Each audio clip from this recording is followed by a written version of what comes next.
Voilà, alors je suis heureux de vous accueillir pour la troisième conférence de notre série, de conférences virtuelles, à la fois autochtones et indiens, réalité et enjeux adivasi en territoire sud-asiatique.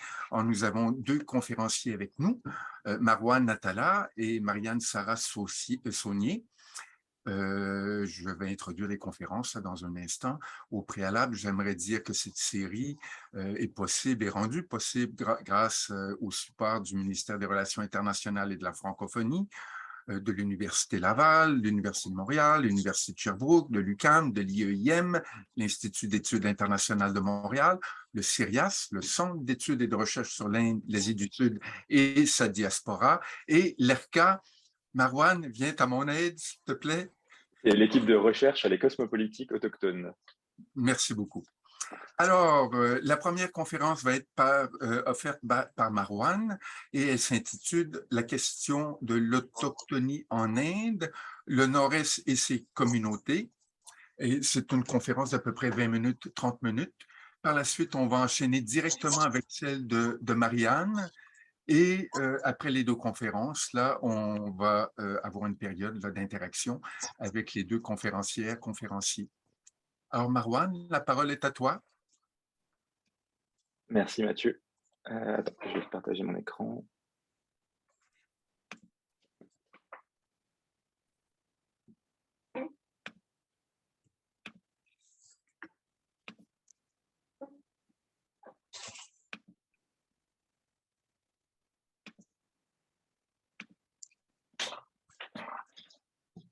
Donc, merci Mathieu, bonjour à toutes et à tous. Donc, je suis candidat au doctorat à l'UQAM et à l'Université catholique de Louvain et je travaille sur les enjeux autochtones depuis quelques années maintenant.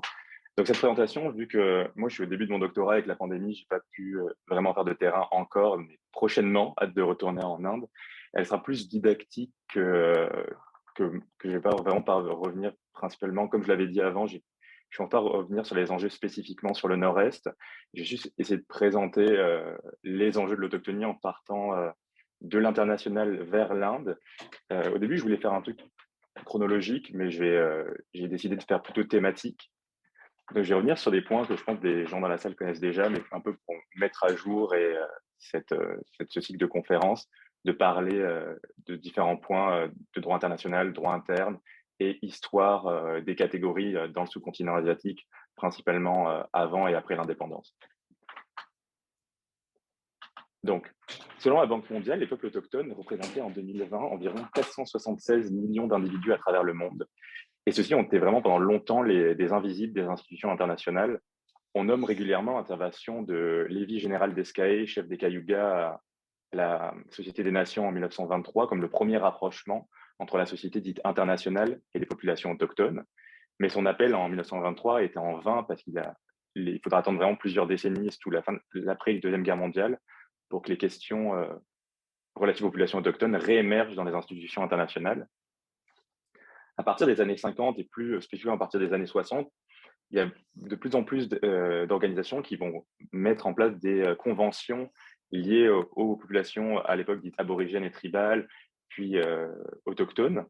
Donc on voit c'est vraiment dans les années 70 que avec la sous-commission des droits de l'homme qui nomme José Martinez Cobo pour mener une étude sur le problème de la discrimination à l'égard des peuples autochtones que la question de l'autochtonie va prendre vraiment un élan dans les institutions internationales. Et la mise en place des groupes de recherche, en fait, du groupe de travail sur les populations autochtones, le GTPA, dont l'objectif va être d'analyser les normes relatives aux droits autochtones à l'international, mais aussi promouvoir leurs libertés fondamentales, va être un tournant assez majeur dans le droit international et la protection de ces communautés. On voit aussi dans les années 90 des reconnaissances symboliques comme la proclamation de l'année internationale des populations autochtones. Mais le plus grand document en fait qui sur les populations autochtones en droit international sera la déclaration sur les droits des peuples autochtones, la DUNDPA, qui est ratifiée le 13 septembre 2007 par l'Assemblée générale des Nations unies. Bon, on voit vraiment dans les 70 dernières années, grâce à vraiment l'activisme dans des différents pays et aussi par des militants et groupes de soutien autochtones, que va être concrétisée et consacrée en fait une protection pour les peuples autochtones à l'international. Euh, dans, Pourtant, en fait, dans ces différents traités, il y a peu de définition de ce que signifie être un membre d'une communauté autochtone. La définition la plus connue, en fait, est celle désolé pour la citation longue, mais j'ai préféré la mettre à l'écran, et celle du rapport Kobo, en fait, qui est publié entre 1980 et 1983, et qui définit par communauté, population et nation autochtone, il faut entendre celles qui, liées par une continuité historique avec des sociétés antérieures à l'invasion et avec les sociétés précoloniales qui se sont développées sur les territoires, la conquête et la colonisation de leur territoire, qui se jugent distincts des autres éléments de la société qui dominent à présent leur territoire ou une partie de ces territoires. Ce sont à présent des éléments non dominants de la société et elles sont déterminées à conserver, développer et transmettre aux générations futures les territoires de leurs ancêtres, leur identité ethnique qui constitue la base de la continuité de leur existence en tant que peuple et conformément à leur propre modèle culturel, à leur institution sociale et à leur système juridique. Donc cette définition, pourtant, est issue d'un rapport et non d'un traité, mais c'est une des définitions les plus claires, on va dire, en droit international sur ce que signifiait faire partie d'un peuple autochtone. Euh, Pourtant, malgré en fait cette définition qui est assez prometteuse pour les communautés autochtones à l'international, dans les années qui ont suivi la publication de ce rapport, un nouveau rapporteur, en fait, Miguel Alfonso Martinez, va revenir un peu sur en fait, les caractères inclusifs de cette définition en parlant en fait, des situations asiatiques et africaines. Pour lui, en fait, pour ce rapporteur, en Afrique et en Asie, les groupes autochtones ne devraient pas être identifiés comme autochtones, mais plutôt comme minorités ou groupes ethniques. Et en fait, il va un peu reculer et exclure plusieurs membres des communautés asiatiques du statut d'autochtones dans le contexte des Nations Unies. Pour lui, en fait, il faut vraiment faire un groupe de travail sur les minorités et pas un groupe de travail sur les populations autochtones pour parler de ces groupes asiatiques. Malgré en fait leur investissement par des communautés du Bangladesh, de l'Inde à partir des années 80 dans les institutions internationales. Pour lui, en fait, les trajectoires historiques des peuples asiatiques ne peut pas s'intégrer au modèle des populations autochtones. En fait, ce qu'on retrouve aussi à ce moment-là avec Miguel Alfonso Martinez, c'est en fait, sa position va ressembler à celle des pays d'Afrique et d'Asie, dont plusieurs nient l'existence des peuples autochtones sur leur territoire. Donc, les Nations Unies, qui étaient un instrument en fait, d'aide pour certaines communautés sud-asiatiques pour revendiquer des droits dans leur combat, va se retrouver à une autre institution d'exclusion. Pour revenir en Inde, l'Inde a ratifié en fait, à l'international plusieurs de ces traités, notamment la Convention 107 relative aux peuples aborigènes et tribaux. Elle a voté aussi en faveur en 2007 de la DUNDPA. Mais pourtant, en fait, malgré ses signatures, en fait, sa position est très liée à Miguel Alfonso Martinez, parce que le gouvernement indien considère que la notion de peuple autochtone n'est pas appropriée dans le sous-continent indien. Comme l'ont noté en fait, de nombreux chercheurs, dont Ben Carlson, le gouvernement indien, dans son discours public, dans ses interventions internationales, tire souvent la conclusion et défend le fait qu'il n'y a pas d'autochtones en Inde. Soit il n'y a pas d'autochtones en Inde, soit tous les Indiens sont autochtones. Ce qui est un discours assez problématique pour un grand nombre de communautés dans le sous-continent. Pourtant, en fait, certaines reconnaissances internes existent en Inde. Ces peuples, que l'État qualifie de tribus répertoriées ou de communautés tribales de Scheduled Tribe, elles sont quand même protégées par plusieurs dispositions de la Constitution, ainsi que par des programmes gouvernementaux spécifiques. Et 705 groupes sont reconnus comme appartenant à cette catégorie dans le sous-continent. Et selon le recensement de 2011, c'est environ 104 millions de personnes, soit 8,6% de la population indienne totale, qui appartiennent à ces groupes. Au niveau interne, au niveau de la Constitution, c'est la 5e et la 6e annexe qui traitent les droits des peuples identifiés comme tribus répertoriées. Alors, dans la Constitution, il y a vraiment plusieurs dispositions légales pour protéger le droit à la terre, des mesures préférentielles pour ces communautés, notamment sur la culture, l'éducation. Il y a aussi des sièges qui sont réservés dans les assemblées régionales pour ces membres des communautés. Vraiment, la différence entre la 5e annexe et la 6e annexe, c'est vraiment territorial. La 5e, elle gère des communautés qui sont un peu dans le centre de l'Inde, comme on voit sur la carte, dans le centre et un peu dans l'Est. Et la 6e annexe traite des États du nord-est de l'Inde, qu'on voit à droite de la carte, Assam, Meghalaya, Mizoram. Pourtant, en fait, malgré ça, dans la Constitution, il n'y a pas de définition vis-à-vis de qui peut appartenir à ces groupes. Et on voit, c'est vraiment l'article 342 de la Constitution qui définit que c'est le président ou l'État, après une consultation, va spécifier quelles sont les tribus ou les communautés qui peuvent être identifiées par les mesures de protection et par la Constitution. Donc, on voit vraiment, et surtout, il n'y a pas, c'est vraiment des commissions après l'indépendance qui ont essayé de définir comment un groupe peut être identifié par une communauté. Et dans leurs mots, les indications sont des traits primitifs, une culture distincte, un isolement géographique, mais aussi un retard de développement, selon le gouvernement indien. Mais c'est le gouvernement indien qui se réserve le droit de accepter ou ne pas accepter une communauté dans la liste des scheduled tribes du sous-continent.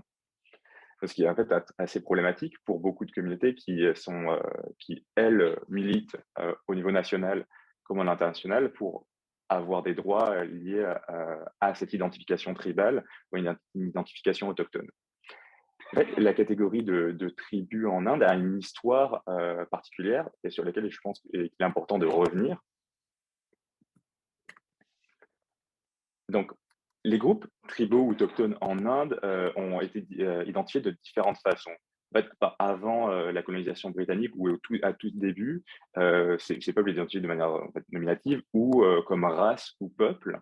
Et c'est plutôt au courant du 19e siècle que la catégorie tribu est devenue un concept vraiment populaire pour définir ces communautés-là. En fait, de manière générale, on a un peu identifié deux catégories, les castes versus les tribus.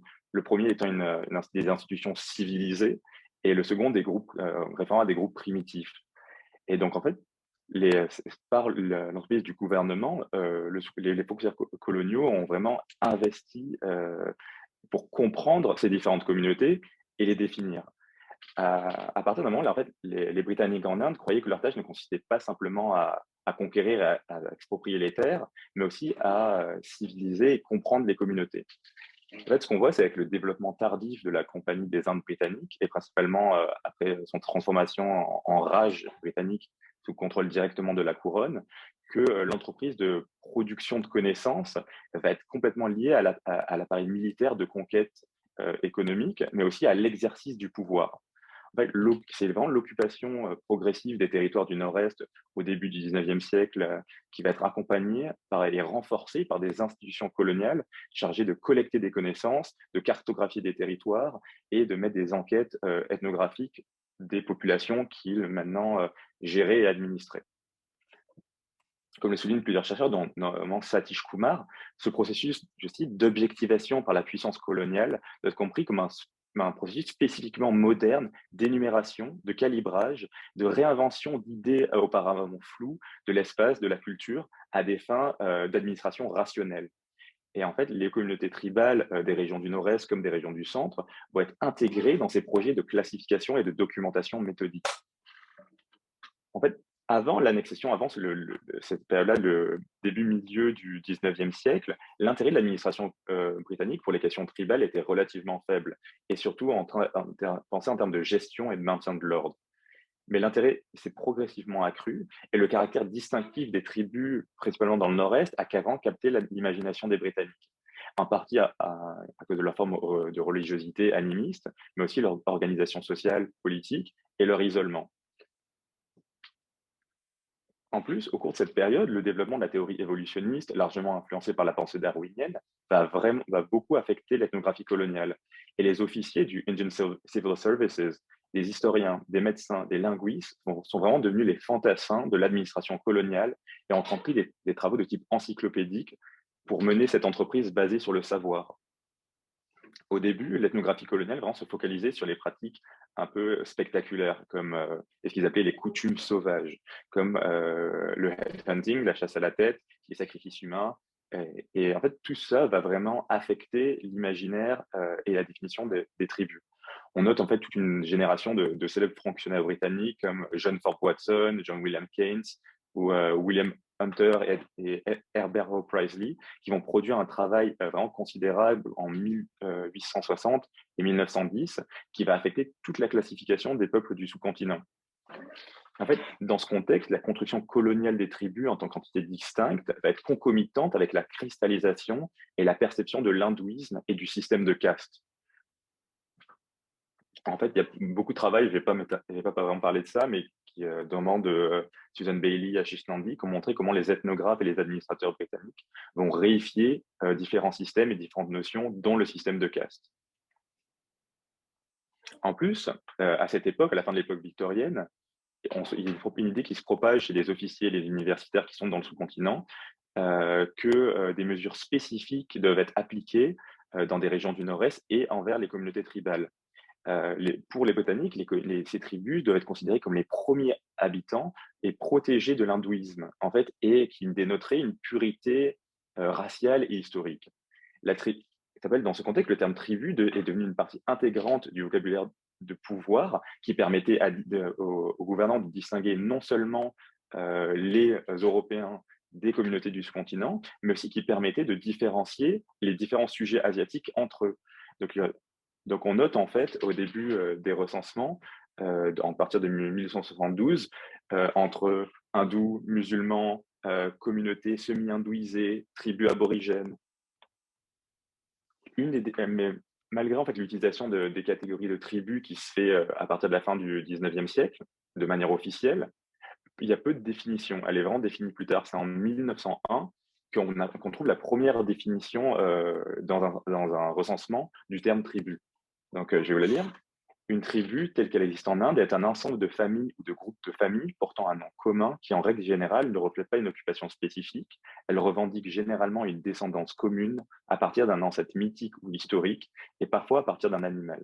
Et dans certaines parties du pays, elle est plus liée par des enjeux de querelle de sang que par des traditions de la parenté. Cette communauté parle généralement la même langue et occupe, professe ou revendique l'occupation d'un territoire défini. Une tribu n'est pas nécessairement endogame. Cette définition officielle, qui est à la fois vague et spécifique, n'a pas remplacé les caractérisations informelles dans le gouvernement des tribus comme des communautés primitives, animistes, isolées et apatrides. En fait, à cette époque, on voit vraiment, comme je l'ai dit avant, des catégorisations qui se cristallisent. Indo-ariens, dravidiens contre mongoloïdes, religieuses, hindous, musulmans, animistes, géographiques, tribus des plaines, communautés des plaines contre celles des forêts, des collines. Des catégories civilisationnelles, civilisés, barbares, semi-sauvages, sauvages, des sociales, castes contre les sans-castes. En fait, tous ces opérateurs classificatoires vont servir à réifier un espace très complexe et vont permettre aux Britanniques vraiment d'administrer ces zones. Et donc, le terme tribu, à ce moment-là, est venu à désigner non pas seulement un type spécifique de groupes sociaux, mais aussi un stade particulier d'évolution sociétale et humaine. On voit aussi souvent, par exemple, la dichotomie entre tribus des plaines et tribus des collines était perçue comme une dichotomie civilisationnelle. Les tribus dans le nord-est vivant près du Brahmapoutre, qui étaient plus étroites avec des populations qu'on faisait plus civilisées, vont être considérées plus pacifiques et moins sauvages que leurs homologues des collines ou des forêts. Mais malgré cette gradation, leur retard présumé était considéré comme une pureté, surtout pour les tribus des forêts et des collines.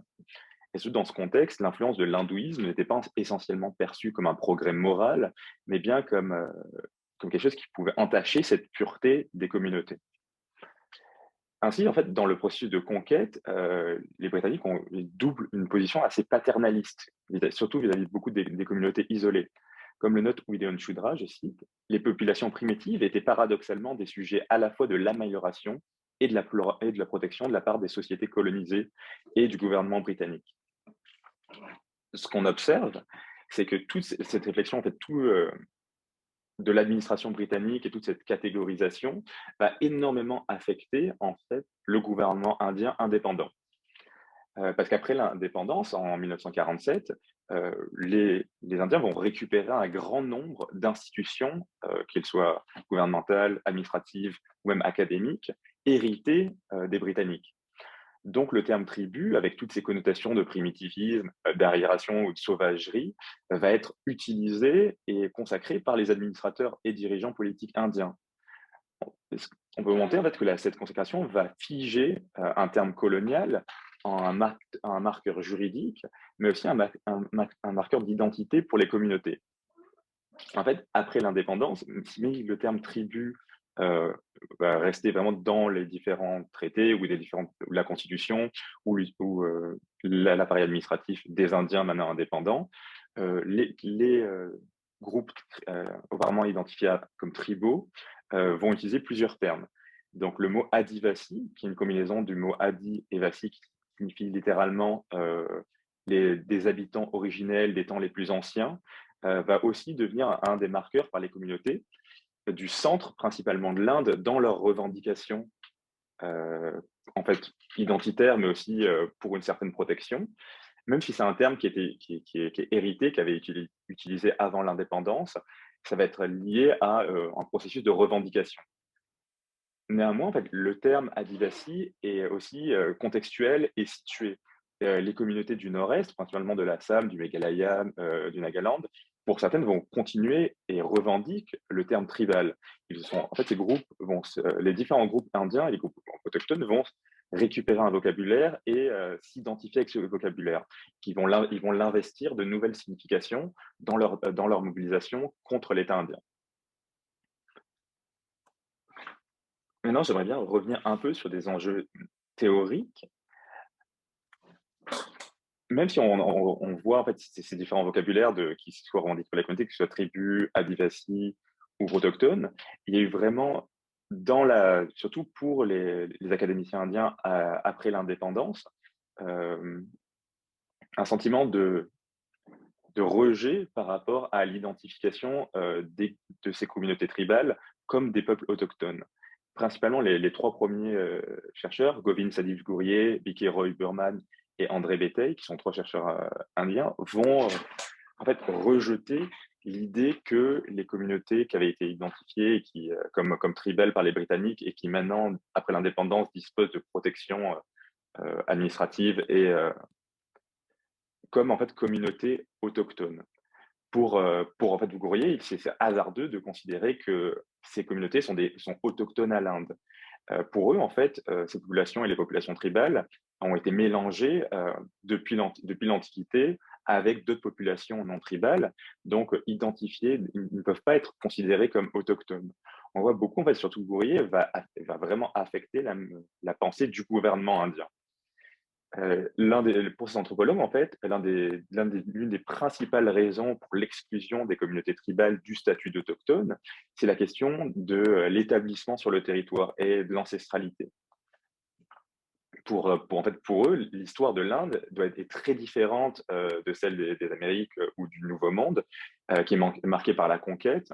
Pour eux, en Inde, ces populations autochtones, ces populations tribales ne sont pas autochtones en termes qui seraient arrivées en premier, donc on ne devrait pas avoir les protections ni même le statut qui ont été revendiqués au niveau international. Mais comme le note Virginie Glaser, en fait, l'une des questions, je cite, dans ces conditions, jusqu'à quand faut-il remonter dans l'histoire pour déterminer quelles personnes sont autochtones et quelles personnes sont immigrées? Donc, en fait, pour d'autres chercheurs, dont Zaza, l'idée de justifier l'autochtonie sur l'idée d'un peuplement originel n'a pas vraiment de sens dans le sous-continent indien. Et en fait, on devrait voir ailleurs et de manière plus complexe l'identification à une autochtonie. Pour lui, en fait, pour Zaza, les Adivasi ou l'articulation du statut autochtone ne devrait pas porter sur l'idée de savoir si ce sont les habitants originels, mais sur une question plus politique et sociale. L'idée que sur le fait que beaucoup de ces populations vivent dans des territoires, forêts, rivières, dans lesquels ils ont peu de pouvoir par rapport à l'État central, malgré les mesures de protection. Et c'est aussi l'idée en fait, ces communautés ont eu un destin commun dans les dernières années et qui leur a permis en fait, de développer une identité particulière, une identité d'Adivasi, qui revendique comme Adivasi ou tribal maintenant. Donc, il y a une nécessité, en fait, pour toute une nouvelle génération de chercheurs indiens, et dont Zaza fait partie, de considérer l'autochtonie comme un fait social, en fait, qui a une histoire par la colonisation britannique, mais aussi une histoire dans le processus de développement de l'État-nation moderne, dans lequel ils ont souvent été à la marge. Donc, je vais conclure là, et moi, s'il y a des questions, ça sera pour plus tard, mais Pour moi, en fait, il est important de noter quand même la difficulté d'établir des critères universellement reconnus ou une définition de peuple autochtone, tant la situation et l'histoire des populations actuelles varient à travers le monde.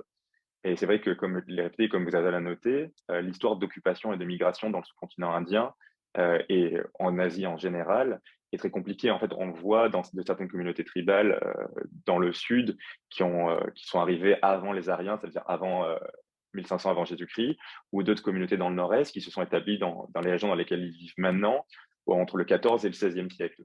Donc, pour nous, en fait, et pour plusieurs chercheurs, on voit qu'il faut aller au-delà de la définition de l'autochtonie en Asie comme relevant simplement d'une occupation originelle, mais de considérer l'identification des groupes tribaux adivasi autochtones en Inde contemporaine comme quelque chose qui relève d'expériences partagées de subjugation, de violence, d'aliénation territoriale au nom de la sécurité nationale, la colonisation ou même des projets de développement extractivistes.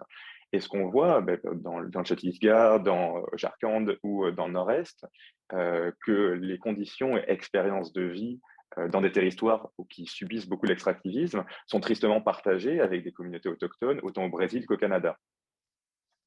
De plus, en fait, comme le note la chercheuse Amita Baliska, je cite, les Ativasi ou les communautés tribales se forgent une identité, souvent non pas de leur propre gré, mais dans des circonstances qu'ils n'ont pas choisies et dans des conditions données ou héritées auxquelles ils sont régulièrement confrontés. En fait, l'auto-identification d'un groupe comme tribal autochtone n'est pas naturelle ou inévitable, mais elle n'est pas non plus inventée, adoptée ou imposée. C'est un processus de négociation qui se fait par une histoire de subjugation, une histoire de colonisation, mais aussi une histoire de revendication.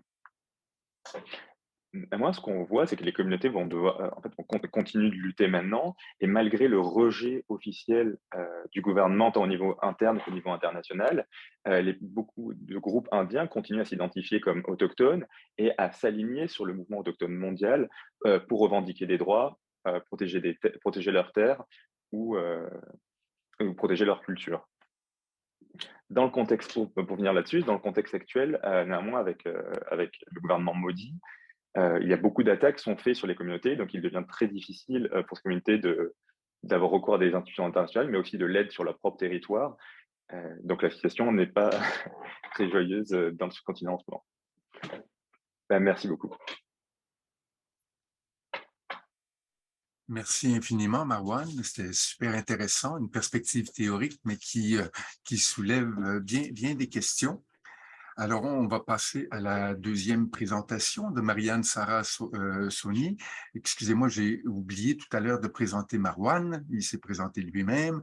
Marianne Sarah Soni est un doctorant en anthropologie de l'Université de Montréal et il est présentement chercheur postdoctoral à McGill, tout en ayant des contrats à l'Université de Montréal. Faire une histoire bref. Alors, Oui, Marianne, la parole est à toi. parfait, super, merci beaucoup. Merci Marouane d'avoir ouvert le bal, c'était vraiment super intéressant et vraiment formateur aussi. Donc voilà, moi je vous amène dans un tout autre ton, ça va être ça va être une conférence qui est plus méthodologique. Donc, je retourne dans mes recherches doctorales. Pour moi, c'est toujours un plaisir d'y retourner. Cette fois-ci, auprès des femmes Calbélia. Donc, ma conférence porte sur la ligne de vie des femmes Calbélia. Donc, c'est vraiment ce qui a structuré ma thèse. Je vais avoir la chance de vous en parler un petit peu. Donc, les femmes Calbélia, juste pour vous situer, elles sont au Rajasthan. Avant d'entrer vraiment dans la présentation de la communauté Calbélia, je vais prendre le temps de vous présenter 3 points importants pour mettre en contexte la condition de vie des femmes Calbélia et de façon plus large des femmes au Rajasthan, de milieux ruraux. Donc, il y a 3 indicateurs majeurs qui sont vraiment à prendre en compte pour comprendre la réalité de ces femmes-là et qui va vraiment structurer l'analyse qu'on va faire ensemble ensuite. Donc, le premier, c'est l'idée que les femmes Calbélia pratiquent le mariage exogame, c'est-à-dire que les mariages se font vraiment à l'extérieur de la Gotra. Et c'est une société qui est virilocale, c'est-à-dire que c'est la femme qui va déménager une fois mariée dans la famille de son mari. Ça implique souvent chez les Calbélia que tu peux déménager à des dizaines, parfois même des centaines de kilomètres de ta propre famille, ce qui fait que les femmes sont vraiment déconnectées du milieu social dans lequel elles elles ont grandi, de leur famille, du cercle d'amis aussi qu'elles ont pu se créer pour être accueillies dans leur village d'adoption, le village de leur mari. Une fois qu'elles arrivent, elles sont au bas de la hiérarchie familiale, donc il y a une double hiérarchie, générationnelle et sexuelle. C'est comme ça qu'est basé d'un point de vue de système de parenté, la Hindu Joint Family, donc les nouvelles arrivées, les belles filles sont vraiment au bas de cette échelle-là. Donc, il y a le mariage exogame comme premier indicateur. Le deuxième, c'est la purdah. Une fois que les femmes sont mariées, elles doivent se prêter à la purdah. Donc, ça se caractérise par deux aspects. Le premier, c'est la séparation des espaces de vie. Donc, ces espaces de vie-là qui sont déterminés, entre autres, en fonction de la double hiérarchie qui est générationnelle et sexuelle. Donc, ça peut impliquer, par exemple, des voilages dans les wagons pour séparer les hommes et les femmes. Dans les familles très pauvres, ça peut impliquer, par exemple, que des femmes vont être recluses à une seule pièce de la maison et ne pourront pas en sortir pour éviter, justement, d'aller habiter des espaces qui ne sont pas les leurs. Ça s'explique aussi par le voilage du corps et du visage. Comme on le voit ici, une dupatta qui est portée sur le visage, qui cache complètement les traits du visage et qui est enroulée autour du corps pour cacher aussi les formes du corps. Et ça s'exprime par différents comportements qui sont associés à la modestie et au respect. Comme par exemple, chez les Kalbelia, ça implique ne pas manger en même temps que ta belle-mère ou manger en même temps que les autres hommes de la maison. C'est de ne pas s'asseoir sur une chaise, mais plutôt de t'asseoir par terre lorsqu'il y a des hommes autour de toi. C'est de ne pas parler à ton mari en présence d'autres personnes. Mais c'est aussi de ne pas sortir dehors sans être accompagné d'un chaperon, qui est généralement un homme de la maison. Le troisième indicateur qui est associé beaucoup à la purdah, c'est la prestation matrimoniale, qui est généralement choisie en fonction de la main-d'œuvre féminine. Ça, c'est un élément qui est important dans la conférence d'aujourd'hui parce que ça, c'est vraiment un élément charnière là, qui va vraiment beaucoup diriger la ligne de vie des femmes. C'est-à-dire que, juste à titre de rappel, le prix de la mariée, c'est-à-dire on va compenser la famille de l'épouse qui perd une main-d'œuvre, la main-d'œuvre que représente la femme. Donc, souvent, ça, c'est le cas dans les sociétés qui sont très pauvres. On ne peut pas se permettre d'avoir les femmes qui ne travaillent pas à la maison, comme dans le cas de la purdah. Donc, on va faire travailler les femmes, alors que la dot, c'est un peu l'inverse. Lorsqu'on est dans une société qui pratique la purdah, mais la femme, elle arrive dans la famille de l'époux un peu comme une bouche de plus à nourrir, un peu comme un fardeau économique. Donc, on va venir compenser son arrivée.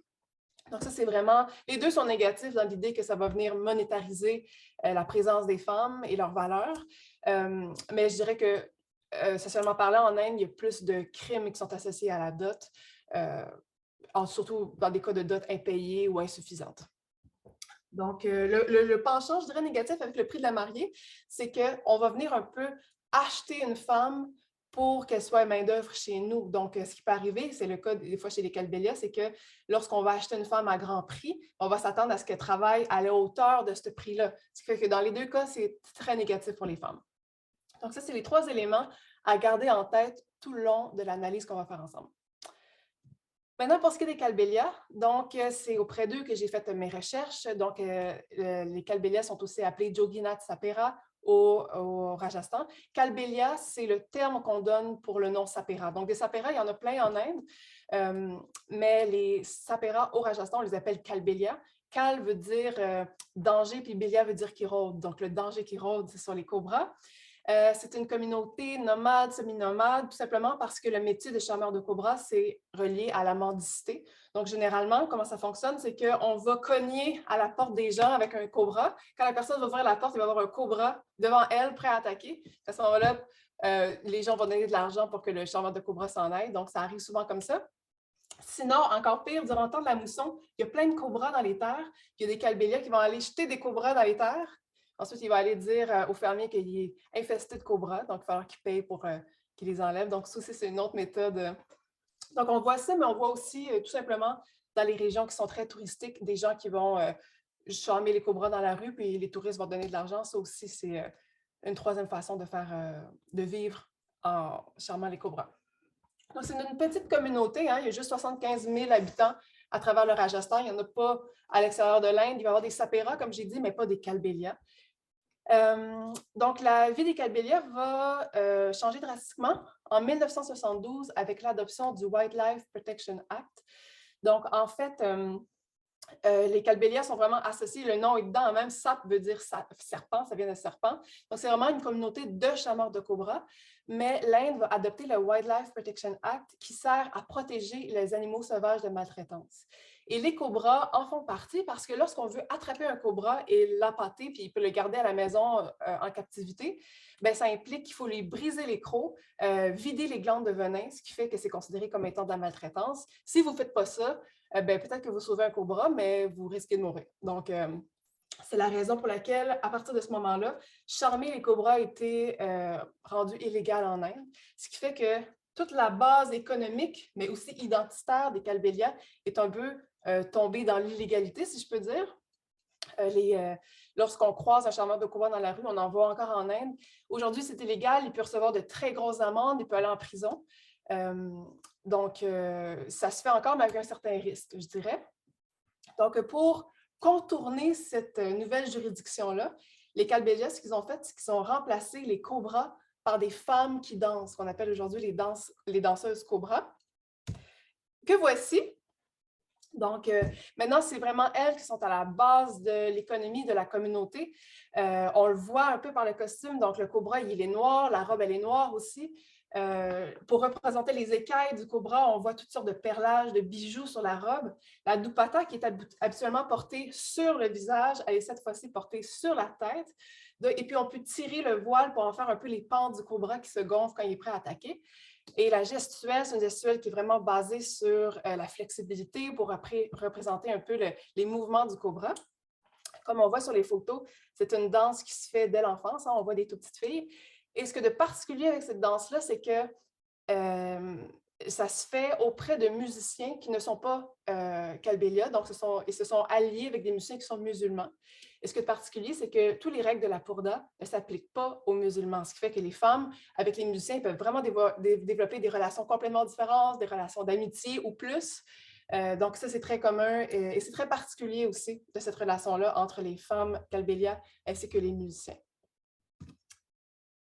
Donc, maintenant, pour ce qui est de ma première problématique, bien, en étant sur le terrain, je me suis questionnée à voir, de un, comment vivaient les femmes avec l'arrivée de cette danse-là? Parce qu'il y a un très grand contraste dans leur quotidien, c'est-à-dire que le jour où elles doivent respecter la Purda de façon très stricte, elles sont voilées, elles ne peuvent pas sortir, elles ne peuvent pas parler à leur mari devant d'autres personnes. Par contre, le soir, elles vont revêtir leur costume, elles vont partir sans se voiler, danser devant des gens, devant des hommes, sur une scène, en montrant leur corps, dans une danse qui est parfois quand même assez sensuelle, et le tout accompagné aussi de musiciens avec lesquels elles peuvent parler, rire et parfois même boire.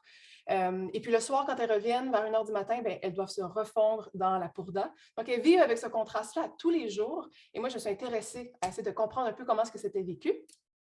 Les femmes me parlaient aussi beaucoup quand elles décrivaient la danse, comme quoi c'était une façon d'obtenir du pouvoir dans leur vie. Donc, je voulais comprendre un petit peu plus c'était quoi ce pouvoir-là. Et aussi, un autre élément intéressant, c'était de voir, à force d'être sur le terrain, j'ai réalisé que les hommes ne travaillaient plus du tout auprès des calbélias. Dans les familles où les femmes dansent, les femmes sont les uniques pourvoyeuses et les hommes restent uniquement à la maison. Ils ne mendient plus, ils ne travaillent plus à la terre.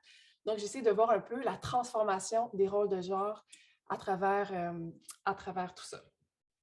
Donc, pour ce faire, je suis allée au Rajasthan pendant presque 1 an. Donc, mon terrain s'est fait vraiment dans 3 grandes villes, Jaipur, Pushkar et Jodhpur, et je me suis arrêtée à 2 milieux. Donc, le premier, c'était dans le désert, comme on voit la photo en haut. Donc, ce sont des habitats qui se défont quand même assez facilement et qui sont facilement défaisables aussi, parce qu'ils sont dans des lieux de squattement. Donc, ça arrive que ça soit défait. Donc, quand c'était plus dans des terres, dans le milieu rural, c'était surtout... il y avait beaucoup encore de charmeurs de cobra. Sinon, c'était des danseuses qui étaient plutôt en mouvement, c'est-à-dire que durant la haute saison des concerts, elles allaient habiter en ville pour revenir durant la basse saison, retourner dans le milieu rural. Et sinon, il y avait aussi dans des bidonvilles, un bidonville en particulier à Jaipur où j'ai été presque tout le long. Et puis à ce moment-là, c'était des gens qui s'étaient installés là pour faire des concerts le plus possible à tous les jours. Donc, moi, ce que j'ai fait, je suis restée là-bas pendant à peu près 8-9 mois. C'est vraiment basé sur l'observation participante. Mais moi, ce que je voulais vraiment, c'était d'essayer de faire participer le plus possible les femmes à la recherche. Une grande critique qu'on peut avoir envers les des anthropologues, c'est le fait d'aller chercher des données, venir les analyser à la maison, puis avoir vraiment plus ta vision de ce qui est la réalité des autres. C'est très critiqué aussi, une femme blanche qui s'en va en Inde pour reprendre la parole des autres. Donc, moi, ce que je voulais, c'est d'éviter le plus possible ce piège-là. Donc, je me suis vraiment tournée vers la recherche-action participative et vers la création de lignes de vie. Donc, mon objectif, c'était d'essayer de partager le plus possible l'autorité de la recherche en faisant participer les participantes, mais aussi en leur faisant analyser elles-mêmes les données pour qu'elles sachent aussi ce qui va être dit au bout du compte, puis qu'elles puissent choisir aussi qu'est-ce qui va être dit. Donc, ce que j'ai fait, ce sont des lignes de vie. Donc, j'ai demandé, il y a plusieurs étapes à ça, mais j'ai demandé aux femmes en groupe de s'installer ensemble. On a pris une corde qu'on a installée sur le plancher. Je leur ai demandé de me figurer c'est quoi le profil type d'une femme Calbélia. Donc, l'idée, c'était que le début de la corde était le début de la vie d'une femme type et la fin de sa vie. Puis, elles devaient s'entendre entre elles pour savoir c'est quoi les moments charnières de la vie d'une femme et de les mettre sur la corde en m'expliquant pourquoi. Donc, ça, bien entendu, ça n'existe pas le profil type d'une femme Calbélia.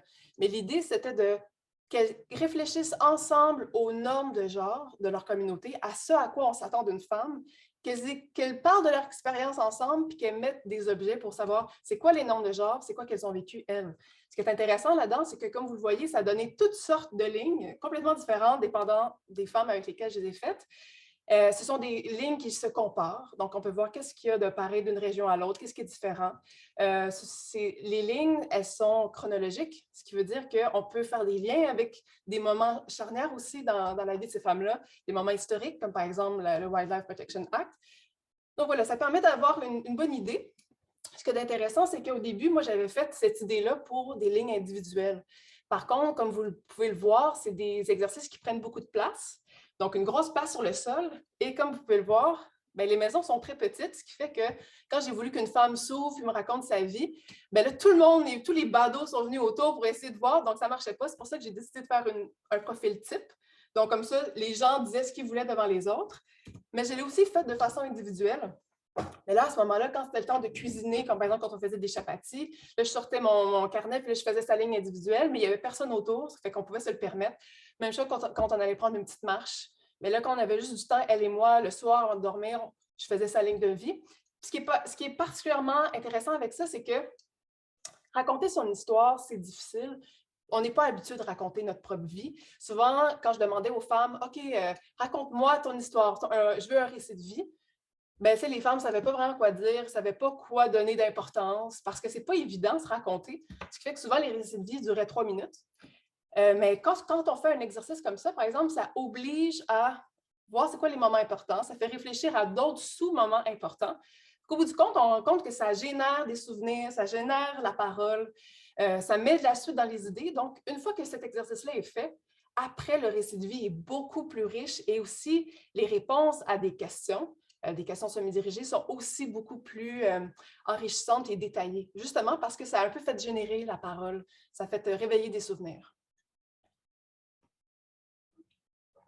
Avant qu'on entre dans l'analyse, je dirais que le seul regret que j'ai face à ça, c'est peut-être d'avoir imposé la ligne comme vision du temps, parce que ça, c'est une vision qui est très occidentale. Des fois, je me demande qu'est-ce que ça aurait donné si j'avais juste donné la corde, puis faites ce que vous voulez, puis ça aurait donné quelque chose de différent.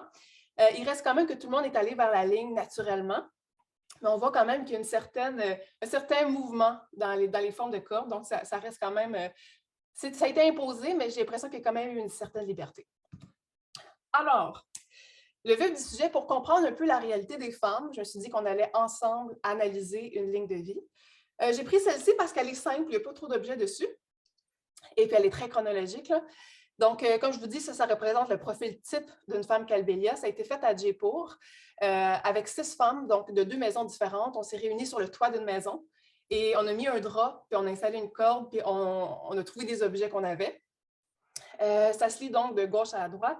Le début représente le début de la vie d'une femme et la fin, le fait de la corde, c'est la fin de sa vie. Donc, voilà. On va commencer avec les 2 premiers objets. Ah, puis il y a des chiffres au-dessus. Les chiffres représentent l'âge moyen auquel l'événement se produit. Donc, le premier chiffre, c'est une parure de perles. Ça représente vraiment le début de la carrière, puis on voit que ça commence environ vers l'âge de 6 ans.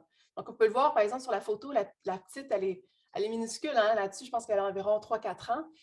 L'idée, c'est qu'on ne commence pas tout de suite à faire des concerts qui sont payants, mais on commence tout de suite à monter sur scène. L'idée, c'est de ne plus être gêné devant la scène. Tu montes avec ta mère, tu montes avec ses sœurs. Là, tu essaies de t'habituer à danser en public. Souvent, les personnes, quand ils commencent à danser, sont très... On m'expliquait qu'ils étaient très figés. Il y en a même qui ont fait pipi sur la scène quand elles étaient petites parce qu'ils étaient très gênés. Donc, l'idée, c'est de passer par-dessus ça pour être capable de bouger ton corps devant d'autres personnes, ce qui est aussi pas facile parce que toute ta vie, tu apprends à faire preuve de modestie, de respect. Mais là, sur scène, il faut que tu fasses fi de tout ça. Donc, c'est un contraste qui est difficile. Donc, c'est bon de s'habituer dès le jeune âge. Ensuite, il y a un crayon. C'est l'arrêt du parcours scolaire au profit de la carrière de danseuse. Donc, ici, c'est 14 ans. Moi, ce que j'ai remarqué sur le terrain, c'est drôle, c'était pas ça du tout. Je dirais qu'à partir de 10-11 ans, les filles ne vont plus à l'école parce qu'elles travaillent au même titre que n'importe quel adulte. Donc, à partir de 10-11 ans, tu fais exactement le même salaire que ta mère. Parce que c'est payé une tête dans un concert, c'est 500 roupies, 500 à 1000 roupies, dépendamment, ce qui est beaucoup, là. Donc, dépendamment du concert, ce qui fait qu'on fait vite travailler les enfants parce que c'est vraiment de l'argent facile au même titre que n'importe quel adulte. C'est drôle parce que quand les femmes ont dit « Ah oui, les enfants vont à l'école, ils ont décidé de mettre le crayon », ça a donné qu'aucune femme autour de la table, autour de l'exercice, n'était allée à l'école. Puis là, quand je leur ai dit « Oui, mais vous n'êtes pas allés, pourquoi vous dites que les femmes y vont? » On dit « Ah, c'est parce que nous, on n'est pas chanceuses, mais aujourd'hui, de plus en plus, les enfants vont à l'école. » Donc, j'ai l'impression que ça, c'est quelque chose qui marginalise beaucoup les Calbélias, que les enfants n'aient pas à l'école alors que l'école est gratuite et qu'ils sont maintenant sédentaires, mais que ce serait quelque chose qu'on espère pour les prochaines filles. Mais aujourd'hui, ce n'est pas ce que je remarque au sein des Calbélias. Les filles ne vont pas encore vraiment à l'école. Maintenant, pour ce qui est du mariage, c'est 2 bagues d'orteils qui représentent. C'est vers l'âge de 16 ans. Généralement, ce qui se passe chez les Calbélias, c'est qu'on va marier toutes les filles de sa famille en même temps parce que des noces, ça coûte cher.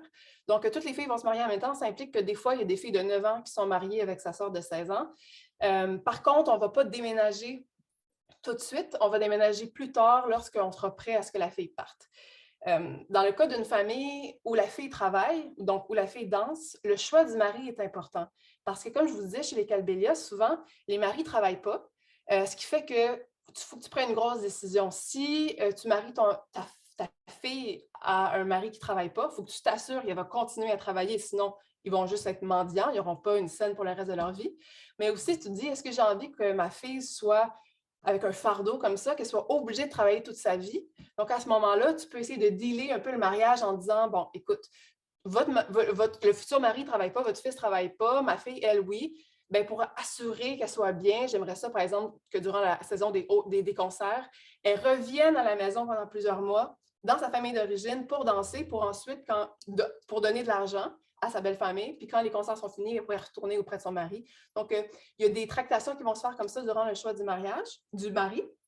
Ça va déterminer beaucoup aussi la prestation matrimoniale parce que théoriquement, les Calbélias, actuellement, ils choisissaient le prix de la mariée. Là, traditionnellement, c'est le prix de mariée qu'on retrouvait.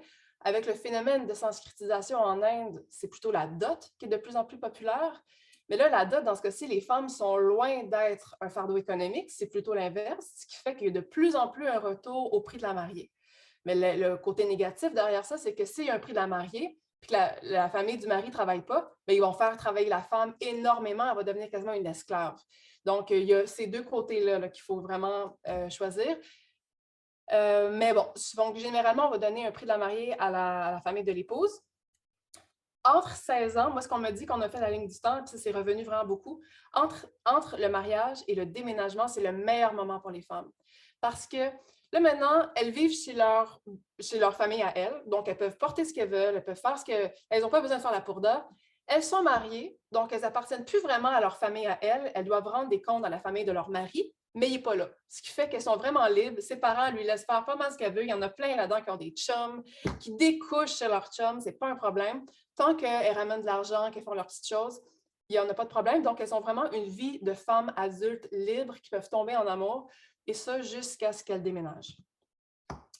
Maintenant, la vie de femme mariée. Donc là, ce qui est intéressant, là où il y a le numéro 20, il y a une boucle d'oreille qui représente le déménagement. Ça, c'est un moment pivot. Puis d'ailleurs, on voit que la corde, elle se divise en deux. Donc, il y a la corde du haut, qui n'a aucun objet dessus. Ça représente la vie des femmes. Je regarde le temps. Je pense que oui, je suis correcte. La corde du haut qui représente les femmes qui sont mariées mais qui ne peuvent pas travailler. Donc, ça veut dire que mariées dans une famille qui ne veulent pas l'avoir travaillé. Ça se peut parce que ce n'est pas toutes les familles qui trippent à voir leur belle-fille partir, faire des concerts devant des hommes, parler à toutes sortes de musiciens, tomber en amour. Donc, ce n'est pas toutes les belles familles qui trippent là-dessus, on s'entend. Donc, ça se peut qu'elle ne puisse plus jamais danser, c'est sa belle famille qui va décider. Généralement, ça va être une dot qui va avoir été donnée. Et de l'autre côté, on voit une autre corde vers le bas où là, il y a toutes sortes d'objets dessus. Donc, ça représente la vie des danseuses. Fait que déjà, je trouve que dans la visualisation, ça dit beaucoup de ce que les femmes pensaient. La vie en haut, il n'y a rien. La vie en bas, il y a toutes sortes de choses. Au milieu, les coquillages, ça représente des enfants. Donc, généralement, c'est un moment où les femmes vont avoir des enfants. La corde du bas, on voit qu'il y a une petite fleur. Ça représente le moment où les femmes peuvent commencer à être gestionnaires, avoir vraiment la possibilité de gagner de l'argent. Donc, par exemple, lorsque les femmes commencent à faire beaucoup de concerts, surtout si le mari ne travaille pas, il y a eu un gros problème d'alcool chez les hommes Calbélia, c'est vraiment endémique. Mais dans ce cas-ci, la femme, elle va devoir compenser pour son mari, mais pour son incapacité aussi à prendre des décisions pour la famille. Donc, si elle ramène des concerts qui sont très payants, durant la haute saison des concerts, elle a le droit de retourner chez ses parents, bien là, ça veut dire que quand elle gagne l'argent, elle peut s'en garder à elle puis en envoyer à son mari. Souvent même, elle va amener les enfants avec elle. Le mari va rester dans le village, elle va lui donner de l'argent. Pendant ce temps-là, il y a des femmes, et ça arrive vraiment souvent, elles se font construire leur propre maison dans le village de leurs parents. Elles amènent leurs amants, qui est comme mais il y en a plein qui ont le tatou du nom de leurs amants. Donc, c'est vraiment connu autant par la belle famille que par la famille. Ça arrive souvent que le mari vient finalement. Il est très confortable, il est dans une vraie maison plutôt que d'être dans une tente. Il y en a qui deviennent amis aussi avec l'amant de la nouvelle femme. Eux ont le droit souvent d'avoir des blondes. Et tout ça, c'est connu des deux familles. Donc, on essaie de ne pas trop le mentionner, mais c'est tout à fait connu. Puis, ce n'est pas tabou au sein des Calbélia d'avoir non seulement ton mari ou ta femme, mais aussi d'avoir un amoureux en même temps. Donc, ça a permis ça. Donc, la partie gestionnaire, c'est vraiment, ça représente la possibilité des femmes d'avoir vraiment mainmise sur leur propre vie. Je dis ici qu'il y a la possibilité de passer d'un parcours à l'autre, c'est-à-dire que des fois, il y a des femmes qui, par exemple, qui n'ont pas le droit de travailler. Par exemple, le mari, donc elle est sur la corde du haut, mais le mari ne travaille pas, elle ne ramène pas d'argent, mais on sait que la femme, elle sait travailler. Donc, ça se peut qu'à un moment donné, la belle famille soit tannée de ne pas utiliser ces ressources-là monétaires, donc ils vont la faire travailler. Donc, elle peut passer d'une corde à l'autre. L'inverse va aussi quand il y a une femme, par exemple, qui a des amants puis que la belle famille s'en rend compte, là, elle peut se faire enlever le droit de danser. Donc, on peut, encore une fois, bifurquer d'une corde à l'autre. Enfin, pour la fin, maintenant, la fin de carrière, donc on revoit une parure perlée. Ça, c'est la fin de la carrière. C'est absolument autour de 50 ans. La raison, c'est que la danse, c'est extrêmement exigeant. Ça demande de faire toutes sortes de contorsions. C'est difficile, ça implique de se coucher des fois à 2 heures, 3 heures du matin. Donc, habituellement, vers 50 ans, les gens sont plus capables. Et on voit que les deux cordes redeviennent une seule. Ça veut dire vraiment que la danse est finie. On redevient comme une femme Calbélia normale. La pièce de monnaie, c'est l'obligation de mendier pour certaines femmes. Parce que là, OK, la femme, elle est pourvoyeuse, mais la façon dont sa famille va être capable d'être entretenue, ça va dépendre de ses enfants. Parce que si, par exemple, elle a juste des filles, bien, ces filles, peut-être qu'elles travaillent en ce moment, elle peut les faire travailler dès l'âge de 10 ans, mais un jour, ces enfants-là vont se marier, elles vont devoir quitter parce que tu es dans une société qui est virilocale. Donc, si tu n'as personne à la maison pour te faire vivre, mais là, déjà, tu es dans le trouble, tu es obligé de recommencer à mendier. Ce que tu peux faire, par contre, c'est que si tu as une belle maison, tu peux obliger une de tes filles à rester, tu vas le dealer dans le mariage, puis à ce moment-là, c'est le mari qui va venir. Ça ne se voit pas souvent, mais ça se voit quand même, surtout quand la femme, elle est bien nantie, puis elle a une belle maison à offrir au futur gendre, excusez. Ça se peut. Si elle a juste des fils, bien, ça veut dire qu'elle va devoir travailler très fort jusqu'à ce que ses fils soient en âge de se marier parce qu'ils ne vont probablement pas travailler avant ça. Elle va être la seule à travailler à la maison. Son mari ne va pas travailler, ses gars non plus. Donc, il va falloir qu'elle travaille très fort jusqu'à ce que ses filles soient mariées. Elle va vouloir les marier vite pour que les brus puissent, elles, enfin travailler. Donc, ça, je dirais que c'est un peu le meilleur des scénarios. Quoique le meilleur des scénarios, dans ce cas-ci, c'est d'avoir autant des fils que des gars. C'est intéressant parce que, généralement, en Inde, l'arrivée d'une fille, c'est vu comme un fardeau, mais chez les Calbélia, ce n'est pas le cas, comme on le voit. Si tu n'as pas de fille quand tu es jeune, Si tu n'as pas de fille, ben, tu vas avoir de la misère à ramener de l'argent à la maison, mais tu as aussi besoin de fils pour qu'ils t'amènent des brus pour pouvoir soutenir cette économie-là à la maison. Donc, en conclusion, ben moi, ce que je vous dirais, c'est que ma thèse, elle est basée sur l'idée qu'il y a 3 parcours. Il y en a sûrement plus, mais l'idée, c'était que tu as une femme qui travaille toute sa vie. Ça veut dire que quand elle était jeune, elle travaillait. Elle se marie à une famille qui travaille. Là, j'analyse les dynamiques là-dedans. Le deuxième parcours, c'est les femmes qui n'ont jamais dansé, mais elles sont mariées à une famille qui veut une danseuse. Donc, à ce moment-là, ça vient avec beaucoup d'adaptation. Tu n'as jamais dansé toute ta vie. Tu as toujours été habitué à être très modeste. Là, tout d'un coup, il faut que tu danses sur une scène. Donc, il y a ça. Et la troisième, c'est des femmes qui ont toujours dansé, puis boum, une fois mariées, elles se font enlever le droit de danser. Ça, souvent, c'est vu comme un grand deuil. Mais ce qui est intéressant, c'est de voir toutes les machinations que les femmes vont faire pour essayer de retourner à la danse. Ça aussi, ça faisait partie des 3 profils. Donc voilà, ce que j'ai aimé avec les lignes de vie, c'est que ça m'a vraiment permis de donner la parole aux femmes, mais c'est vraiment elles qui, en parlant entre elles, ont analysé elles-mêmes leurs données. Moi, j'ai fait seulement redire ce qu'elles m'ont dit parce qu'elles ont vraiment elles-mêmes analysé ce que j'ai entendu d'elles. Donc voilà, c'est ce qui faisait ma petite conférence. Merci infiniment, Marianne Sarah.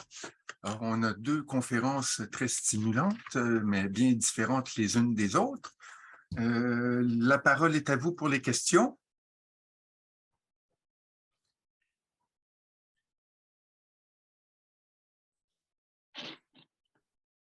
Et si on ne se bouscule pas, moi j'en aurais une petite pour Marouane puis une petite pour Marianne Sarah. Marouane, j'ai cru comprendre dans ta présentation que la reconnaissance d'une autochtonie en Inde ne semble vraiment pas être... le gouvernement central semble être extrêmement réticent de ce côté-là.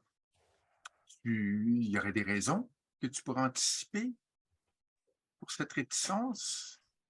Et Marianne Sarah, si tu permets, Marouane, je serais curieux parce que tu as passé 8 mois, 9 mois à vivre avec eux. J'aimerais t'entendre un peu sur cette expérience, les contraintes et tout de cette recherche anthropologique dans un milieu quand même assez particulier. En fait, Marouane, veux-tu commencer? Oui, merci. C'est assez rapide. En fait, le gouvernement est réticent aussi pour des enjeux de questions de l'identité indienne, en fait. Comme je l'ai dit, de soit catégoriser tous les Indiens comme autochtones ou aucun Indien comme autochtone. C'est vraiment aussi lié à l'imaginaire nationaliste qui n'a pas arrêté de se cristalliser, en fait, depuis l'arrivée au pouvoir du BGP. Même, en fait, le BGP a cotisé des communautés autochtones dans le nord-est. Et c'est vraiment lié à ça, l'enjeu de non-reconnaissance. Pour eux, c'est pas l'idée de, c'est pas vraiment le terme, c'est l'idée de originalité vis-à-vis de l'habitation dans le sous-continent qui remettent en question parce que genre, tout l'imaginaire hégémonique hindou, qui sont aussi comme pays millénaire, tout ça, et rentre en désaccord avec les conceptions de l'autochtonie. Donc c'est à peu près ça, ça répond à ta question. Oui, merci.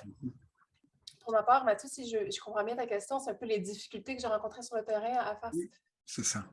Parfait. Ben oui, je dirais que d'un point de vue méthodologique, une des difficultés, c'était d'avoir accès sur le long terme autant à la sphère des hommes que des femmes parce que, tu sais, ma recherche, elle est basée vraiment sur les dynamiques de genre. Donc, les dynamiques, ça se fait pas juste d'un côté. Donc, moi, j'ai vraiment pris la parole des femmes. Mais la raison, c'est que j'avais remarqué au début de mon terrain, quand je suis arrivée, c'est comme si moi, je n'avais pas de genre. Donc, j'avais autant accès aux hommes qu'aux femmes, ce qui fait que j'en ai profité. J'étais déjà allée en Inde 2 fois avant, fait que je me doutais bien de ça. Donc, au début de mon terrain, j'ai vraiment profité pour faire beaucoup d'entrevues avec des hommes parce que je savais que plus je serais là longtemps, puis plus je serais confidente des femmes, la sphère des hommes me serait fermée après un certain temps. Donc, je dirais que c'était une difficulté parce qu'après, même, je n'étais plus tant bienvenue. Je sentais que ça créait parfois des conflits, là, ma présence, comme des femmes qui ne voulaient plus dormir avec le mari, mais voulaient dormir avec moi. Donc là, ça faisait des frustrations, on devine. Des choses comme ça. Puis aussi, si par exemple, pour une raison X, il y a un des maris qui me parlait un petit peu trop longtemps, mais là, sa femme avait peur que j'ai dit des infos. Donc, il fallait vraiment que je crée ce lien de confiance-là, ce qui fait que j'ai fini par vraiment m'exclure complètement d'une certaine sphère, de rester uniquement avec les femmes. Une autre difficulté, mais en même temps qui m'a pour moi, était de bon augure, c'était que plus j'étais longtemps là-bas, auprès des Calbélia, plus je sentais que mes libertés étaient restreintes. Comme par exemple, quand je suis arrivée, je pouvais faire vraiment ce que je veux. Souvent, j'arrivais avec une femme auprès de sa famille, puis je disais, OK, bon, on va sortir, aller faire des courses, on va aller sortir, aller prendre un jus. Puis à ce moment-là, c'était des bons moments pour discuter, pour faire des lignes de vie, comme je disais, pour prendre des récits de vie, ou juste jaser pour le fun. Mais ça n'a pas été long qu'après un certain temps, on me dit, ben là, ce serait mieux que tu ne sortes pas tout seul. Sinon, il faudrait tout le temps que ça soit accompagné mais d'un homme. Un point tel où, à un moment donné, on m'a dit qu'il fallait que je sois accompagnée d'un homme de 10 ans, d'un petit garçon de 10 ans. C'était mieux avec lui que tout seul avec une femme. Avec le temps, il fallait que je me voile, moi aussi. Je ne pouvais plus sortir de la maison. Donc, c'était un signe qu'il y avait une certaine forme d'acceptation, que je faisais de plus en plus partie de la famille, mais en même temps, des fois, ça peut être restreignant pour faire des recherches, par contre. Je dirais que ça, c'est deux aspects auxquels je pourrais penser. Outre le fait aussi que je sentais parfois souvent du jugement à l'extérieur de la communauté de m'intéresser aux Calbélia, parce que les femmes elles dansent, sont souvent associées à la prostitution. Il y en a de la prostitution, d'ailleurs. J'en ai pas parlé aujourd'hui, mais je sentais beaucoup de jugement aussi quand j'expliquais la raison pour laquelle j'étais en Inde et puis mon affection pour les Calbélia. Merci, Marianne. Catherine et Laurent, par la suite. Oui, merci beaucoup, Marianne. En fait, et merci, Marouane aussi, c'était super intéressant. Ma question, c'est pour Marianne. C'est un peu en continuité avec ce que tu viens de dire. Ça m'intriguait de savoir justement c'est quoi le rapport entre le Calbélia et d'autres communautés autour, tu sais, comment ils sont perçus, parce que tu l'as mentionné super bien, elles changent les dynamiques de genre, elles les ont changées. C'est quoi les impacts que ça a comme autour, sur les autres communautés? Puis mon autre question, si je peux me permettre, Marianne aussi, par rapport à la métaux, tu sais, tu dis que c'était super difficile d'avoir comme les trajectoires de vie individuelles parce que justement, tu sais, au niveau de l'espace et tout ça, donc ça s'est comme transformé en ligne collective. Ouais. Mais comment que toi, au niveau de l'analyse, tu as réussi à prendre en compte peut-être les tensions ou les divergences de points de vue dans cette ligne-là collective? Je ne sais pas si c'est clair, là, donc cette comparaison là, donc, entre l'individuel, le collectif et tout ça. Parfait. La première question, c'est quoi encore? Excuse-moi, juste un mot-clé. Les relations avec Calbélia avec oui, les oui. communautés. Oui, excuse-moi. Oui, ben, c'est intéressant que tu me demandes ça parce que justement, à travers mon postdoc, je veux l'aborder. Il y a une grosse partie des Calbélias sont danseurs, d'autres sont encore mendiants, puis d'autres sont agriculteurs. Mais il y a plus il y a des femmes qui dansent, plus on se rend compte qu'il y a une grosse différence entre les salaires que les femmes font, qui 500, des fois 1000 roupies par jour, puisqu'on peut avoir par la mendicité, qui est généralement faite par les hommes, c'est-à-dire 150 roupies par jour. Ce qui fait qu'à force de voir les femmes qui font tellement d'argent comparé aux hommes, il y en a beaucoup qui décident tout simplement d'abandonner. Mais ça, ce n'est pas seulement dans les familles où il y a des danseuses, mais aussi auprès d'agriculteurs. Des femmes qui n'ont jamais dansé, qui viennent de familles qui n'ont jamais dansé. On va décider de se mettre à la danse pour pouvoir faire plus d'argent. Mais ça, on le voit aussi auprès de d'autres familles, de d'autres communautés. Comme par exemple, quand j'étais à Jaipur, il y a une famille où ça donnait que les deux parents avaient très peu d'argent. Le père était malade, il avait le cancer, la femme, elle ne pouvait pas travailler. Donc, il y a une maman Calbélia qui a dit à cette famille-là, si vous voulez, moi, je vais apprendre la danse à votre fille. Une fille qui n'est pas Calbélia du tout, et elle va pouvoir ramener de l'argent. Donc, cet enfant-là, maintenant, elle s'habille en femme Calbélia et elle va danser. Mais il y en a de plus en plus.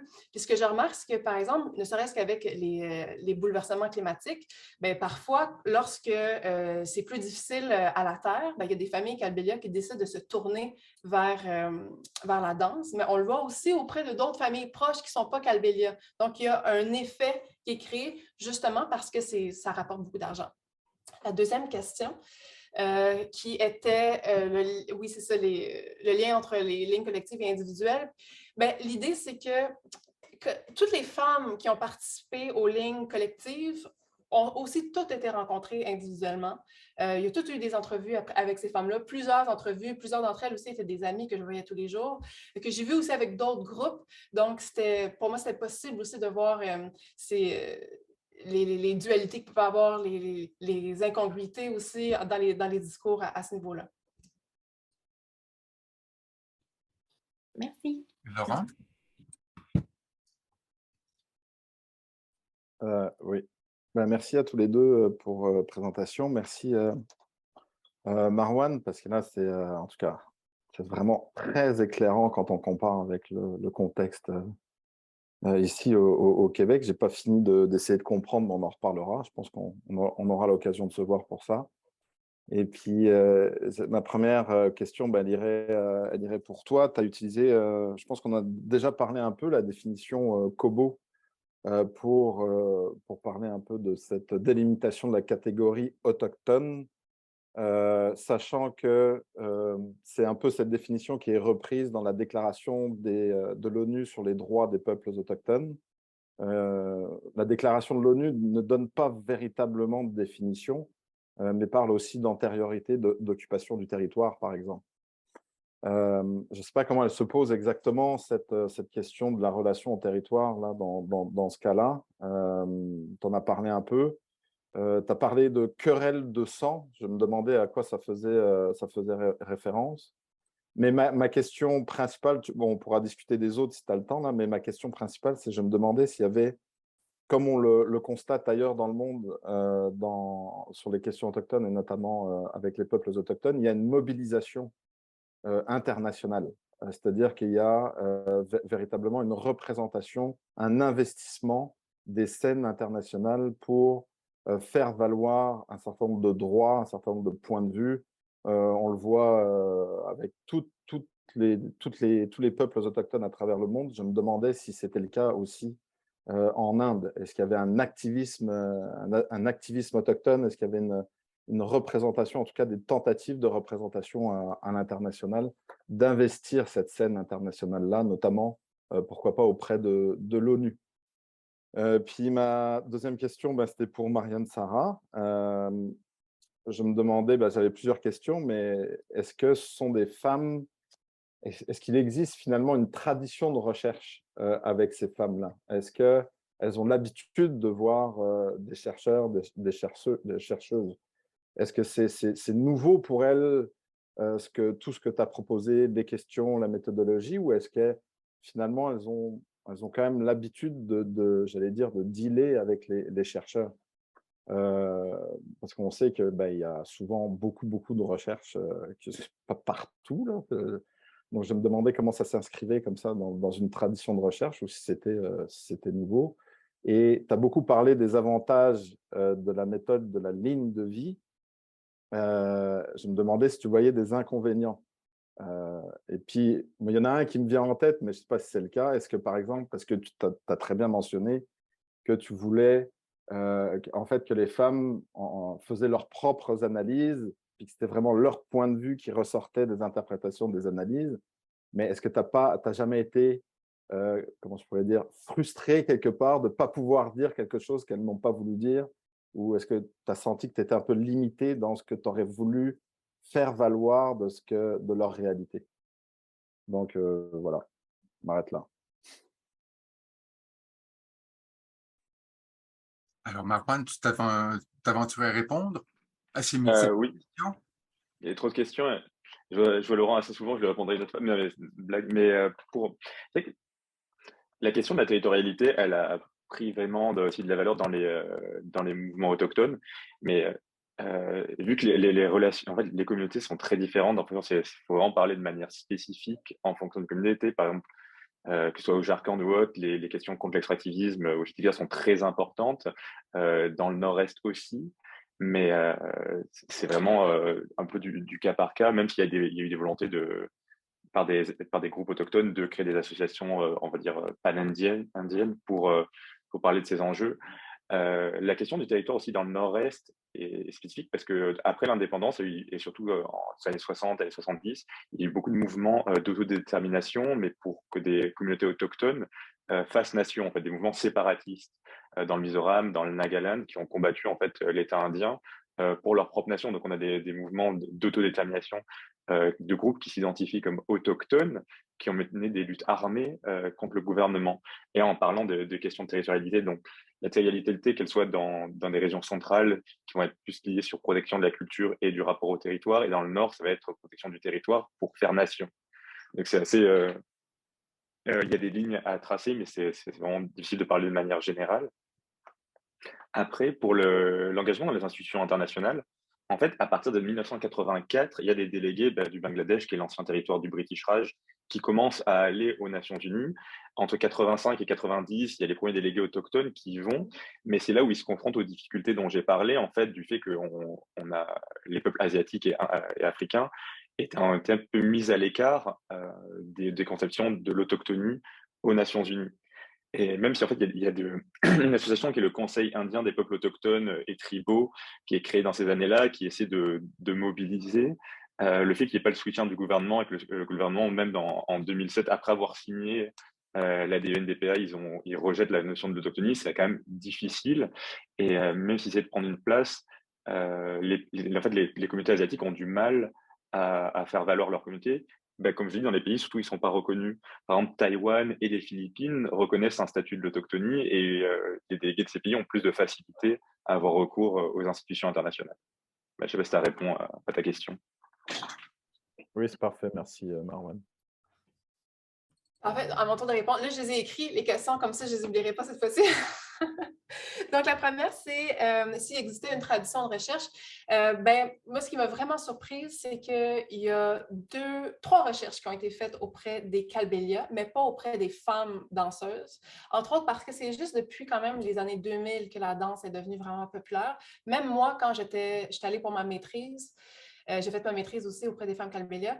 Déjà, la danse était vraiment moins populaire quand je suis retournée en 2017. Donc, il n'y en a vraiment pas tant que ça.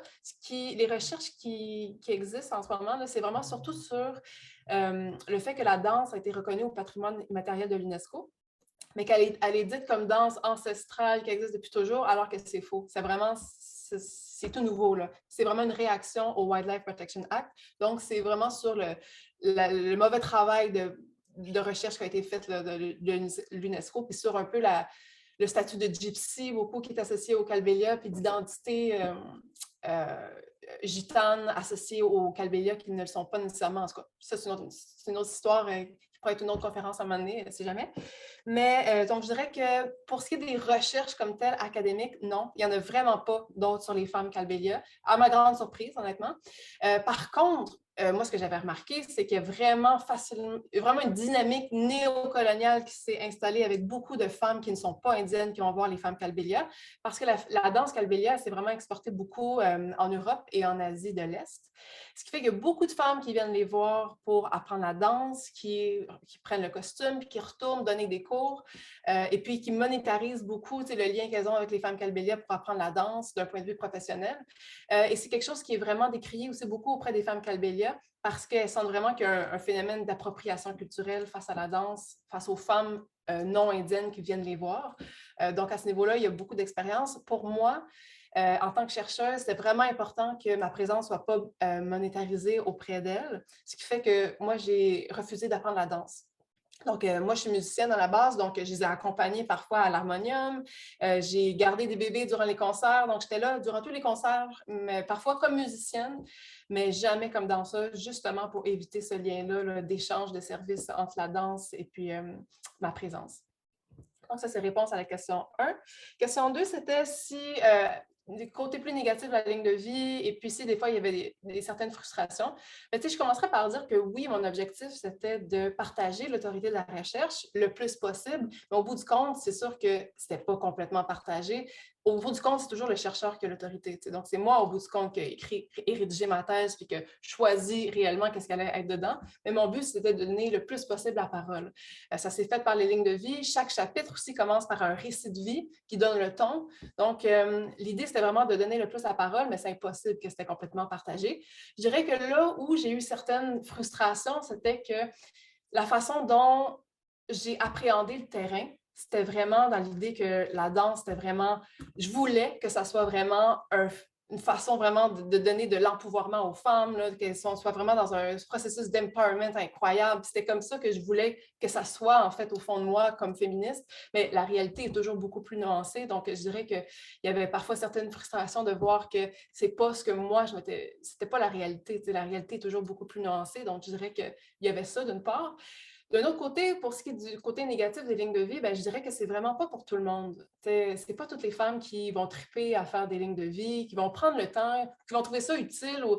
Des fois, il y en a qui me disent, voyons, pourquoi ça sert à quoi ça? C'est pas tout le monde que ça leur tentait de le faire. Quand ils l'ont fait, tant mieux, c'était le fun, mais c'est pas quelque chose qui fonctionne auprès de tout le monde. Mais moi, personnellement, j'ai vu que ça valait la peine auprès de certaines personnes. Mais il y a certaines lignes de vie que je n'ai pas gardées parce qu'elles n'étaient vraiment pas intéressantes. Puis on ne s'était pas prêté au jeu, donc il faut qu'on s'attende à ça. Je dirais que c'est un exercice qui prend du temps aussi. C'est des femmes qui ont énormément de choses à faire dans une journée. Le jour, elles s'occupent de la maison, elles font le ménage, elles font la bouffe, elles s'occupent des enfants. Le soir, elles travaillent jusqu'à 2 heures du matin.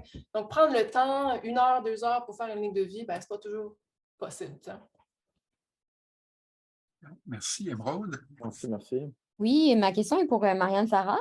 Tu as un petit peu touché au sujet, mais j'aimerais savoir un peu maintenant, là, je sais que c'est en 2017 que tu es allée pour la dernière fois en Inde, mais au niveau de la commercialisation de ce type de danse-là, j'aimerais savoir si, est-ce qu'ils ont des, je ne sais pas, des organisateurs, est-ce que c'est avec des compagnies de danse, les gens qui sont spectateurs de ces concerts-là, comment ils entendent parler, est-ce que l'utilisation des réseaux sociaux, je sais qu'on est quand même dans un Rajasthan rural, là, donc j'aimerais ça comprendre un peu l'espèce de machine derrière ça. Parfait. Bien, je répondrai en 2 temps. Je dirais que de façon générale, comment ça fonctionne, c'est que il y a les agents, ce sont des hommes. Souvent, ça peut être le mari d'une femme qui décide qu'il veut devenir agent. Fait que là, il va dire, ben là, moi, je vais trouver des musiciens, je vais faire le lien avec les musiciens.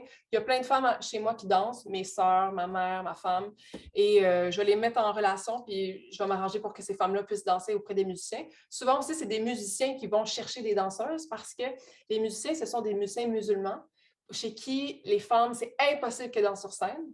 De l'autre côté, les hommes Kalbelia ne jouent pas vraiment de la musique à part le pungi, un instrument qui est vraiment pas populaire, mais leurs femmes dansent. Ce qui fait que souvent, pour plaire à un plus grand public, ben, on va les marier ensemble, on va faire des concerts ensemble, je veux dire. Ce qui fait que souvent, c'est des musiciens qui vont engager des femmes. Donc, c'est là-dedans qu'il va y avoir des contrats qui vont se faire. Donc, c'est comme ça, généralement, que ça se fait. Là-dedans, on le voit à travers ma thèse, mais il y a beaucoup de rapports de pouvoir parce qu'on sait que ces femmes-là, c'est vraiment l'économie de leur famille qui repose sur elles. Donc, il y a beaucoup parfois d'échanges sexuels qui se font pour que ces femmes-là puissent avoir des concerts. Donc, ça vient parfois avec cette dynamique malsaine. Je dirais aussi, en deuxième temps, pour répondre à ta question, durant le temps de la pandémie, ça a été un problème parce que là, ces femmes-là, ils ne pouvaient plus travailler, il n'y avait plus de concerts, il n'y avait plus rien, mais il y a les réseaux sociaux. Puis tantôt, pour répondre à une question de Laurent, j'ai dit qu'il n'y avait pas grande recherche qui se faisait sur les Kalbelia. Puis je le sais parce qu'entre autres, depuis 2 ans, j'ai un groupe de recherche avec tous les autres qui ont travaillé sur les Kalbelia. On se rencontre à peu près 4-5 fois par année puis on échange sur le sujet. Puis ce qu'on a fait durant le temps de la pandémie, on a créé le Kalbelia World, c'est-à-dire que les femmes Kalbelia, certaines qui ont été choisies, peuvent donner des cours sur Zoom. Donc, c'était une façon de faire de l'argent. C'est nous qui gérait ça. Puis ensuite, tout l'argent leur revenait à elles, mais on avait organisé pour qu'elles puissent avoir une plateforme, utiliser les réseaux sociaux pour qu'elles puissent leur donner des cours. Puis ça a encore lieu. Maintenant, on n'est plus là-dedans, mais je sais qu'il y a encore quelques femmes qui donnent des cours par Zoom grâce aux médias sociaux. Merci.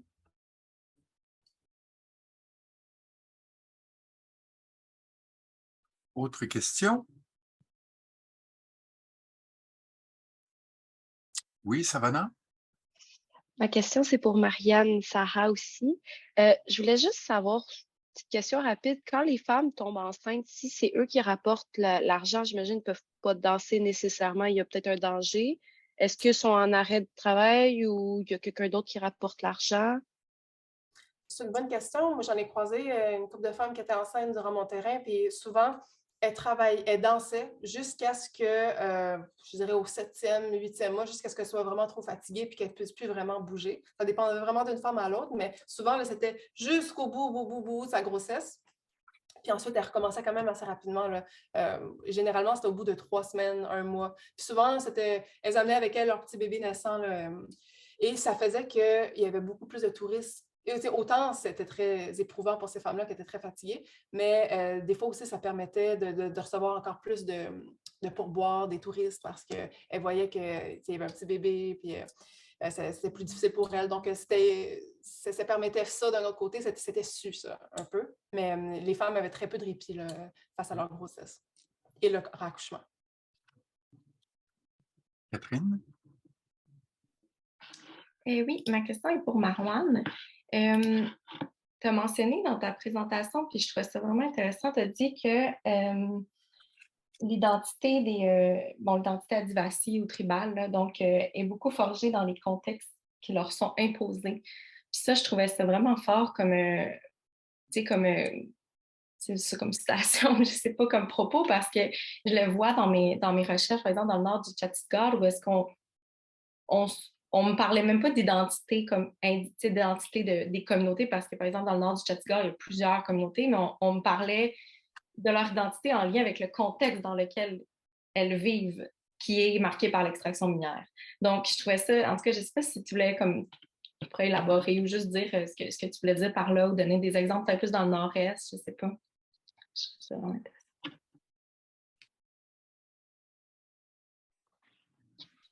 Merci Catherine pour la question. Oui, en fait, ce qui est intéressant, c'est que j'en ai pas parlé, mais c'est un autre enjeu.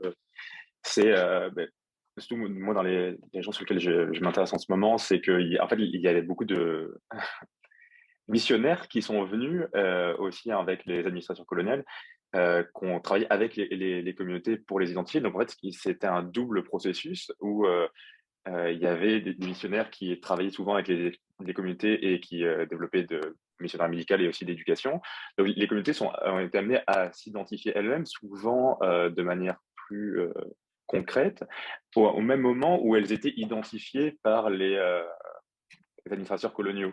Donc, vous voyez, en fait, c'était un double processus, autant d'imposition. En fait, ils venaient, ils disaient, OK, ce groupe s'appelle comme ça, ce groupe s'appelle comme ça. Et en fait, les marqueurs identitaires ont été mobiles entre ceux qui ont été imposés et ceux qui ont été récupérés. Et ce qu'en fait, ça, j'ai essayé d'insister sur la notion du terme tribal, qui lui a été récupéré et revendiqué. Donc, c'est autant une imposition qu'une revendication. Mais après, il faut voir la gestion des ethnonymes, comment ils ont bougé à travers le temps et à travers les mobilisations et les impositions. Mais faut en parler de manière un peu spécifique. Mais comme tu l'as vu toi, au Chhattisgarh, c'est contextuel en fait. Dushyant, peut-être une dernière question? Ma question est pour Marwan. Sur une des cartes sur les indigènes de l'Inde, je remarque pour Gujarat, on a marqué les Sidi comme un groupe indigène. Je ne sais pas, le mot Sidi est le même comme Habshi. Alors, c'est quoi le statut des Afro-Indiens en Inde? Est-ce qu'ils sont partis de Schedule Caste ou c'est quoi le statut des Afro-Indiens? Quelqu'un d'autre, sinon. Oui, je ne sais pas, Marwan, si tu peux Moi, répondre. je vais être honnête, je ne peux pas répondre à cette question. C'est très clair que ce ne sont pas des scheduled tribes. C'est bien possible qu'ils soient intégrés à l'intérieur de la catégorie de scheduled caste, parce que ce sont des catégories coloniales et puis les Afro-Indiens étaient présents sur le sous-continent là, dès le 14e siècle. Là. Et pour l'ensemble de ceux qui ne sont pas familiers avec les Afro-Indiens sur le sous-continent sud-asiatique, c'est un genre de main-d'œuvre à bon marché importée de l'Afrique pour travailler essentiellement dans la canne à sucre plutôt, excusez-moi, au Gujarat, mais avant l'arrivée des Britanniques. Avant l'arrivée des Britanniques. Alors, je ne sais pas sur quel réseau ils sont arrivés sur le territoire, là, mais... J'ai vérifié à l'instant, Mathieu, mais je pense que le gouvernement indien a mis les Sidi dans le groupe des Scheduled Tribes. Ah bon, c'est bon, je te remercie, Marwan. Merci. Alors, la notion d'autochtone ici n'est pas équivalente à celle de Scheduled Tribes. Là. On voit bien que le gouvernement fédéral là, est très craintif de reconnaître une population sur le territoire avant les Hindous. Là-dessus, je vous remercie infiniment, Marwan Attallah, Marianne Sarah-Saunier, deux présentations super stimulantes. Merci beaucoup pour l'invitation.